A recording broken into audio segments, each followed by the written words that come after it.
The biggest problem in security that remains unsolved is unprotected attack paths that allow threats to compromise vulnerable targets in the cloud and data center. But traditional microsegmentation is too complex and time-consuming. There's a better approach: EDGEWISE Zero Trust Auto Segmentation. EDGEWISE is impossibly simple microsegmentation, delivering results immediately with a security outcome that's provable and management that's zero touch. Driven by machine learning, EDGEWISE automatically builds policies that protect any application in any cloud without any changes to your network. They provide measurable improvement by quantifying attack path risk reduction and verifying software identity before it communicates to stop application compromises and data breaches. To see how to eliminate your network attack surface, visit securityweekly.com/EDGEWISE. Let the team at Black Hills Information Security test your defenses. With over 10 years of experience in penetration testing, red teaming, and threat hunting, the testers at Black Hills will help you find the holes in your security before the bad guys do. The team at Black Hills cares about educating and sharing their knowledge by creating countless blogs, open source tools, and webcasts for you to learn more about the tradecraft of pen testing and red teaming. Visit securityweekly.com/BHIS to join their mailing list and view the latest blogs and webcasts from Black Hills Information Security. Qualys is introducing a new prescription for security, and it's free: Global IT Asset Discovery and Inventory. Activate it today at securityweekly.com/Qualys so you can achieve 100% near real-time visibility across your hybrid environments.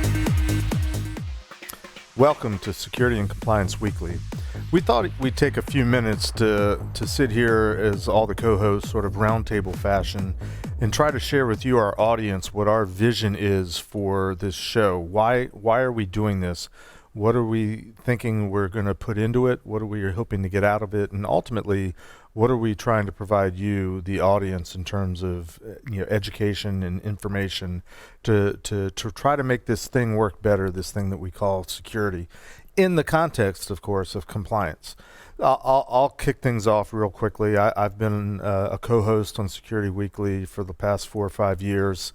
I got involved with the show back when I was at Tenable, when I was working with Paul Asadorian, Matt Alderman, and Jack Daniel. We were all working together at Tenable, and somehow I fell into, hey, you should come on the show. I've been continuing to be with the show. I've become known as the PCI guy. I am responsible for much alcoholism amongst the community. But I guess what I have seen in the last couple years, having been so many years in the compliance side of things and the PCI side of things, I've seen a sort of a disconnect between the community that I think our show appeals to, the hacker security practitioner community, and another community which is more focused on compliance and sort of making sense of all this stuff and making it work in a business sense, making it work for companies that actually have to do something. And my goal, at least, is to try to bridge the gap between at least two sets of groups that are very bright, very smart, have a lot to add and a lot to bring to the conversation, but don't necessarily know that there's somebody else out there that's also worried about this. And in the worst case, we're told, oh, you shouldn't talk to those people because they're auditors and they don't know anything. So my goal is to try to bridge the gap, sort of become a communication enabler between the various groups that are we're all here for the same reason, whether we know it or not, and dispel a little bit, at least in terms of the hacker security community, the misconceptions and the misunderstandings about PCI in particular, but about compliance in general. Is, why is that compliance thing out there? Why does it exist? Why do we have to deal with it at all? Because we want to do our security thing. So that's kind of my take. Matt, why don't you go next? Well, I'm here to drink more and have more cigars, because that's what Paul told me I could do when I came over as CEO. I mean, obviously, Jeff, Paul, and I have a history at Tenable in working there, and that's how I got exposed to the network and why I'm here as CEO today. But my past is right in line with this show. I started as a security practitioner, went to compliance, went to the dark side, as some would say, for a period of time in my career. I built a startup in the GRC space, one of the early GRC vendors, and was really trying to address the compliance and security aspects of this, and then went and did a lot of work at security vendor startups, as a lot of people know. there's a gap here that has to be resolved in thought about in a better way of why compliance matters, but then also from a security perspective, how do you integrate compliance and regulations and this stuff into your security programs such that we're doing things the right way? I think a lot of us in the early days, and I still think a lot of companies do this, is we think of compliance as a checkbox. I have to do the following. Check, check, check, check, check. Compliance does not mean you're secure. And as I've gone around the world and done presentations and done keynotes, look, compliance does not equal security. But if you're doing security right and you bring the compliance requirements into your security programs, security can actually make compliance a lot easier.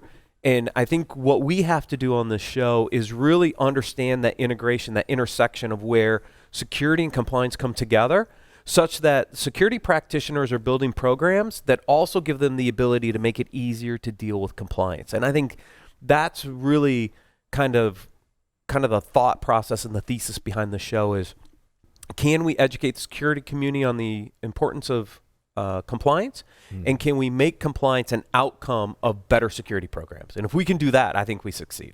We'll get to Scott and Josh in a minute, but immediate thought, just based on what you said, security doesn't always mean you're secure.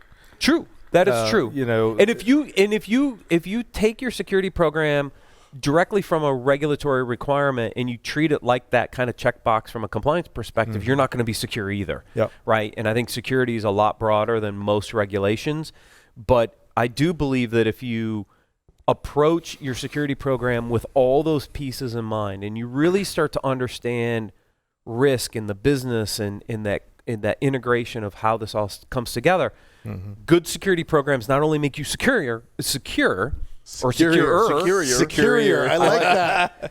They also, it is almost Halloween. I mean, but they can also make you compliant at the same time without thinking about compliance as this additional thing that's off on the side. But that's another topic. Yeah, that's another topic. But those are things that we want to talk about on the show. Scott, why are you here? Hi, Scott Lyons. I'm the CEO of Red Lion. My background is a lot of defense, right? So writing vulnerability playbooks, writing incident response playbooks, doing incident response, doing forensics, working for places that I can't talk about. I was the right hand to the CISO of Discovery at one point, and we were always at odds end with compliance. Always, right? As a security practitioner, we sat down and we saw compliance as the big baddie of the room. Right. But in recent months and years of doing work through Red Lion, right, and working with companies and helping them try to understand a compliance focus, right, it's not really the big bad wolf. Right. And that's what we're trying to say here. To your point, Matt, you were saying that compliance is still viewed as a checkbox. Right. We see that as well. However, we take that one step further in that, to us, compliance is not just a checkbox. Right. It's where you start. Right? If you're sitting back saying, well, the former security team that was here, they all got fired. I have to start everything from scratch. Where do I start? Create value in defining risk to be addressed by the security team, starting with the compliance team, period. Okay? So what are you doing then? You're taking risk and you are operationalizing it. Okay? Right? Start with compliance. Start with the basics. Right? If you start with the basics, then you're well ahead of the game. Now, is that where you end? Oh, hell no. Right? And the more episodes that you watch with what we're doing, the more we're going to get into how that risk is translated between the varying levels of every corporation and what those levels look like. I think the interesting point you brought out is for a security team that's trying to justify budget, compliance is a way to justify budget. It is a way to get dollars to start to address the problem. And if you can show success there early on in showing value, what security can do to help from a compliance perspective, it'll allow you to go get more budget later to continue to evolve your security program and get broader. And so a lot of companies will focus on the compliance aspects first because they know there's some budget around compliance where sometimes there's not a budget around security. Or they're in scope already. right? They're in Yes. scope of compliance sets. The sky is falling. Chicken Little is running around, okay? The big bad wolf is going to blow their house down, okay? I don't care what child book you put towards this. This is the way things are viewed. What's that book that Samuel L. Jackson wrote? Shut the fuck up. Go No, go the fuck to sleep. Go the fuck to sleep. Go the fuck to sleep. Apply that children's book. Go. Oh, jeez. Go the fuck to sleep. So that children's That book was a there. that was a rhetorical question. no, You know, I can you know, do this. but I You know, agree with- I think if we throw it over to Josh, he could actually parlay that. All right, Josh, it's on you. This would be when you go to your PCI assessor and go. So it's no, back no. on me. Yeah, well, I'm just saying, man. I'm just saying. It would be Jeff, you QSA bastard. I've got this covered. I've written out my custom justifications.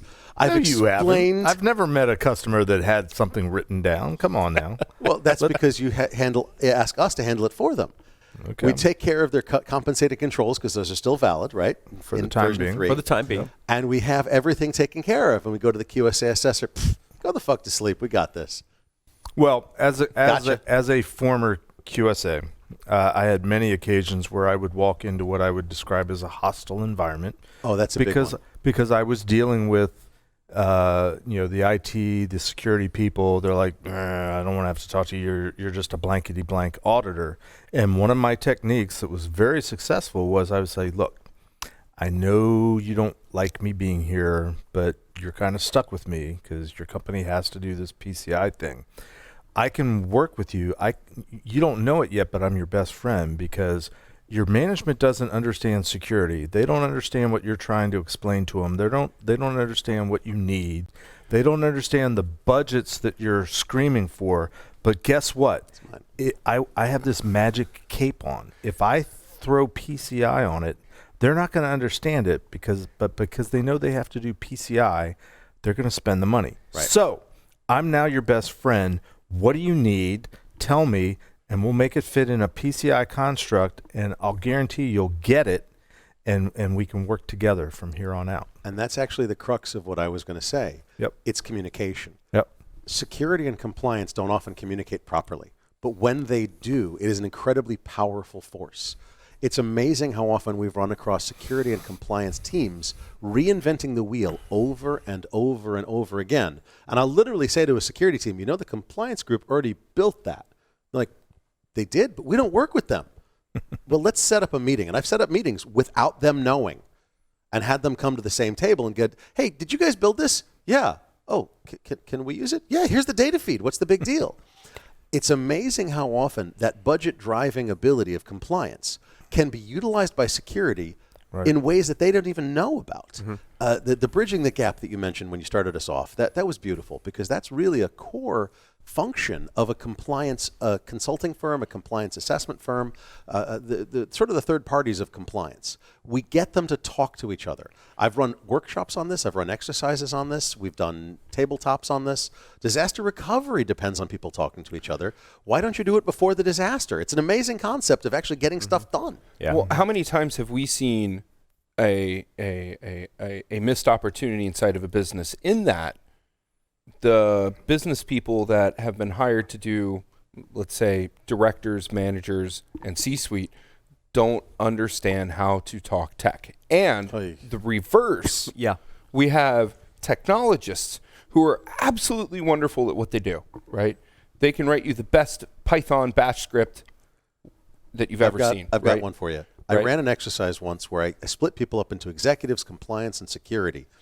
And I said, okay, you've got problems to solve. You've got to present them to the executives, what you need, what the problem is, what needs to happen, how much it's going to cost, that kind of thing. This is a workshop. And so they come up like, we've got a flat network. And the executives are going, is that going to stop me getting my cat pictures? And then the technologists say, no? Well, then why do I want to fix it? But it's bad.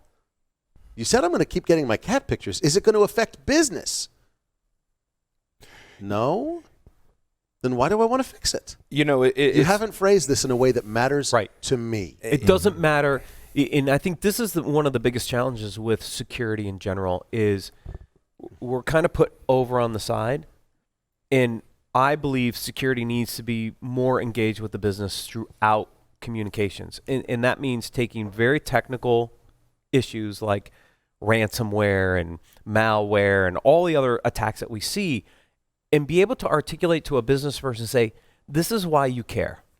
Because this is the results of, if this happens, this is the impact to the business. And then the business people start to understand, oh, so is there a way to do that where I still get my cat pictures, I still get this, that, and the other thing, but then I don't have to deal with that stuff too? So there's a phrase that encompasses everything we're talking about, and it's risk tolerance.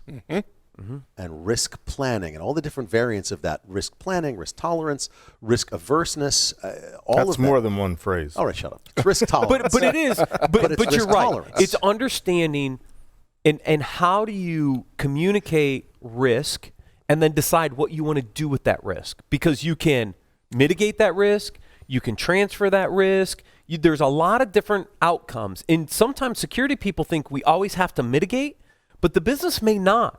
The business may say, that's okay, I'm going to transfer that risk over to a cyber insurance policy, or I'm going to do something different. And there's different aspects that have to be part of that communication, but unless you understand your risk tolerance and how you want to deal with risks in the business, it's hard to have some of those conversations. I'm going to go back to basics. So far back, it's not even funny. But when you talk about risks and vulnerabilities and assets, if the protection measures that you take are more than the value of the asset, why are you doing it? Yep. Yep. And that's in every CISSP body of knowledge, and that's in every, You said the magic word, CISSP. Do I need to drink? Is that Yeah, that's another On this thing show, that yeah, we, I think we you're gonna don't have really to. want to talk about on this show, But- if at all possible. But the point is risk, and the level of risk that you're willing to tolerate, willing to pay for, willing to mitigate, willing to do something about, that is within the boundaries of this show. We're all about risk and pricing it, mitigating it, hedging it, dealing with it, working with it, understanding it, and most importantly of all, in my opinion, communicating it. Right. So compliance regimes are put in place for the understanding of risk. Yep. They're supposed to be. Well, I think well said. They're supposed to well be. said. There we go. But they're not necessarily correlated, because sometimes the compliance people just think about, I have to do X, Y, and Z, and don't always necessarily have to or do the risk component of that Careful, discussion. You're about to Paul. No, it's okay.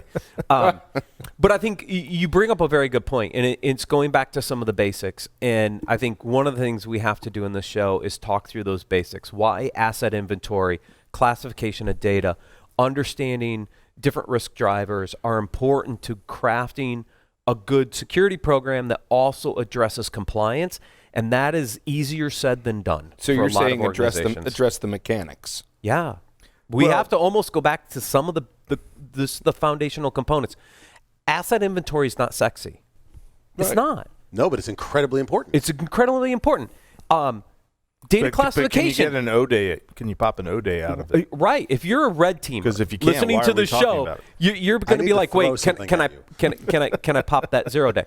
But asset inventory, classification of data, understanding the different risk drivers in the organization are all important foundational elements to be able to build a program that not only secures your environment better, but also addresses your compliance requirements. And that is You didn't elucidate on one of the most important points of that stack, right? Which is the voice, right? How are you? Are we going to singing contest now? No, not that kind of voice. Do I have to hit How a are button and we- spin around or something? I don't know if we want to see that, to be honest. Oh, I kinda the do. voice of the voice of security, right? The voice of compliance, the voice of the business units working together and bringing all of that skyward, right? When you're talking about the varying levels of leadership inside of a company, and we'll get into this in depth and later, but I want to touch on this for a second, right? You've got the board, you've got your C-level execs, right? You've got your line managers, your department managers, and then all the way down into staff, right? Each one of them has a different look inside of the business and its mechanics, right? So the board is going to be worrying about what? Long-term vision and strategy, or if you're a former president, strategery. The CEO is going to be looking at short-term goals, right? To hit his quarterly number. Right, but also to be the ram in the room, banging heads if something's not going right, right? The managers below that take the vision from the CEO that's had the board put on top of it, and then spread that out underneath, right? And try to be that intermediary connect. But more oftentimes than not, that connect gets broken down because executives and department managers have an inherent problem of being able to translate risk, cyber, business, security, compliance, all of them into sales and marketing, which leads compliance and risk as well as security to be cost centers within inside of the business because there's no ROI voice going back up saying, yes, we've hit these goals. Yes, this is done. We are doing the things that we need to do, right? Now, if you start with, like I was saying earlier, compliance first, right? A compliance first attitude, right? Now you've got that voice going up. Now you're able to say, yes, we are hitting our markers, right? Yes, we do have the correct security program in place that feeds directly into compliance. Yes, there is a one-to-one relationship between compliance and security. Yeah, easier said than Maybe done. they're more alike than they are different. And Amazing, I think that's isn't it? something that we're going to explore A lot. during the course of this show. Yep. I mean, what I'm hearing is a lot of what I believe, and so I think we might be coming at this from a different perspective, but I think we're all more or less on the same page of where we think we need to be, and I'm encouraged by that. I do frequent conference speaking. A talk that I've been giving the past year or so, I actually bring up what I learned in terms of sort of fundamental security, which is the risk equation. And I would even go so far as to say I think most, if not all of us, would agree we're not really in the security business at all. We're in the risk business. And there's a difference in terms of risk. I come from the DoD, national security, protect our country type of risk. And in this one talk I give, I talk about, the way I learned it, risk is basically the risk of loss of human life. Whether it's our military, whether it's our citizens abroad, our national security, it more or less boils down to human life. But in a commercial context, in the private sector, I posit that risk boils down to two different things for companies. And there's lots of variations, but I think they bubble up to one of two things. Risk is the ability to earn revenue, ultimately. And the secondary risk is how much does it cost? What is the cost? What is the dollar value of what we have to do to enable everything, to minimize the likelihood of bad things happening? So in terms of a balance statement, it's really the ability to earn money and how much does it cost to earn money. Right. And those are the types of things that we want to explore. So I think in terms of why are we doing this show, I think we're trying to bridge the gap. We're trying to sort of break down the barriers and the misconceptions of the various people that are all involved within the industry, within the organization of how we're doing this thing. And hopefully the outcome is we come to a conclusion where everybody finds out that, we're all in this together. We're all talking about the same thing. We're just coming at it from a different perspective. And let's find the common ground. Let's find the place where we can work together to achieve the positive outcome that we're all looking for. And compliance in that context, I'm almost hearing that it's really the language. It's the common language. It's the United Nations. What's the common language? Is it still French? It used to be French was the common language that everybody learned to speak French, even though you were coming from different countries, coming from different places. So that's it in a nutshell. Yes. Yep. Okay. Yeah. We.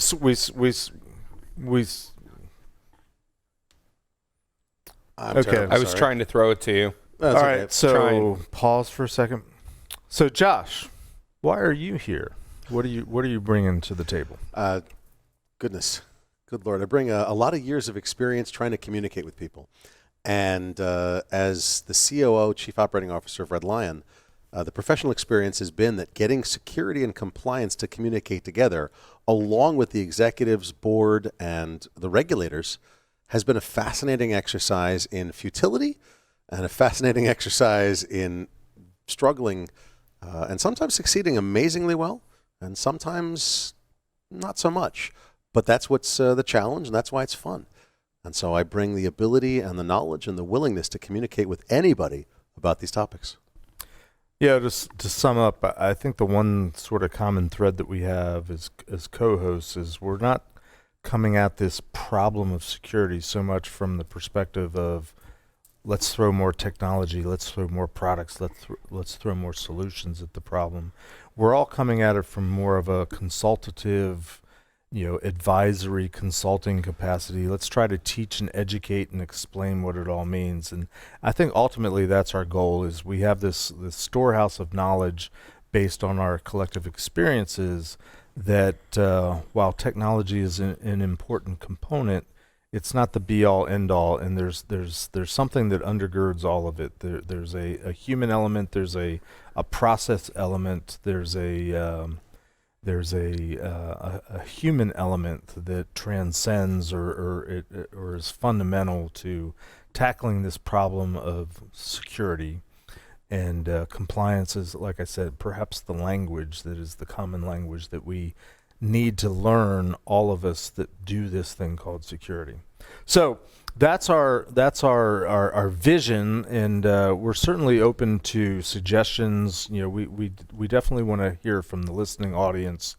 Yeah, we hear what you're saying, but what about this? What about this? Various regulatory standards. If you're dealing with something and you're not sure what it is or how to address it or how to make it work, we want to hear from you, and we're looking forward, I think, collectively, of having this sort of ongoing conversation with the goal at the end of the day of trying to make companies and organizations that we work for, that we deal with, more secure, whatever that is.